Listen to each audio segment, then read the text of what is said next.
Évangile de Jésus-Christ selon Saint Jean, chapitre 18, versets 33b à 37.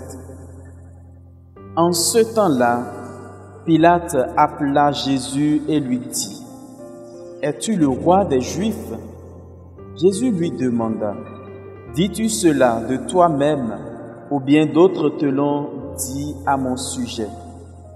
Pilate répondit : « Est-ce que je suis juif, moi ? Ta nation et les grands prêtres t'ont livré à moi. Qu'as-tu donc fait ?» Jésus déclara : « Ma royauté n'est pas de ce monde. Si ma royauté était de ce monde, j'aurais des gardes qui se seraient battus pour que je ne sois pas livré aux Juifs. En fait, ma royauté n'est pas d'ici. » Pilate lui dit : « Alors tu es roi ?» Jésus répondit : « C'est toi-même qui dis que je suis roi. Moi, je suis né. Je suis venu dans le monde pour ceci, rendre témoignage à la vérité. Quiconque appartient à la vérité écoute ma voix. » Acclamons la parole de Dieu.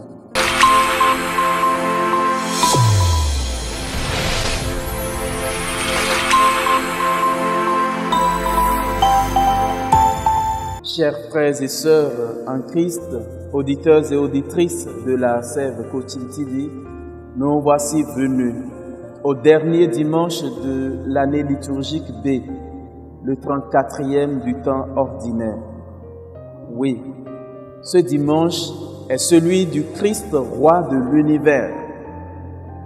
Nous sommes venus au sommet de l'année liturgique, au sommet, sinon à la fin de l'année liturgique, et le Christ devient, sinon manifeste sa royauté sur l'univers. Nous le savons, le monde dans lequel nous vivons fait partie de l'univers. Il n'est pas l'univers, il n'est qu'un point de l'univers. Parler donc du Christ roi de l'univers, c'est aller au-delà de la perspective de la royauté telle que nous la concevons.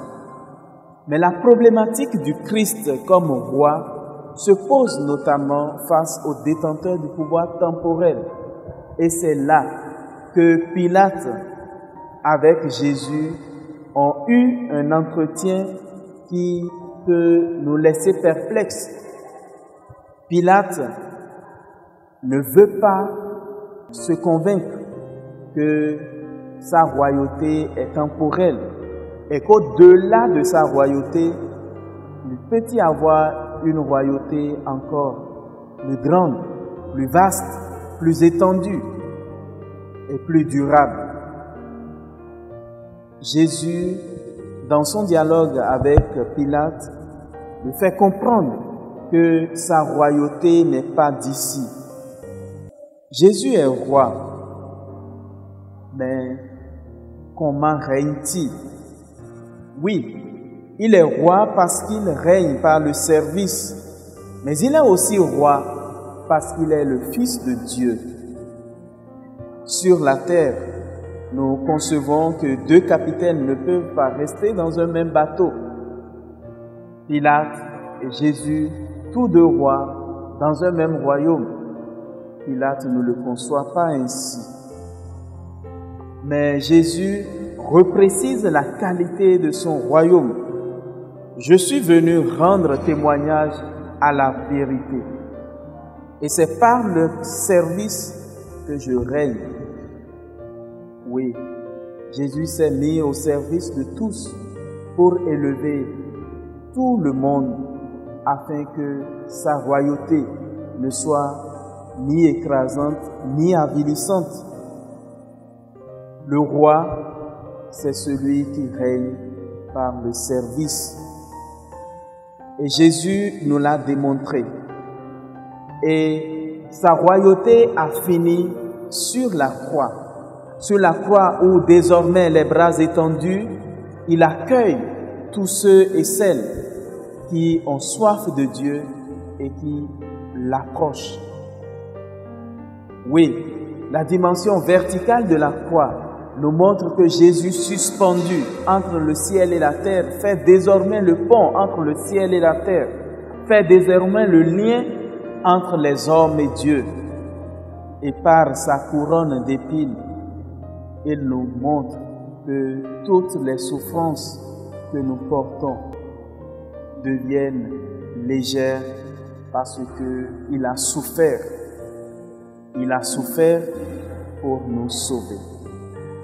Mon frère, ma sœur, en ce dimanche du Christ, roi de l'univers, souviens-toi que ton Seigneur n'a pas régné en écrasant, mais que son règne a été celui d'un service.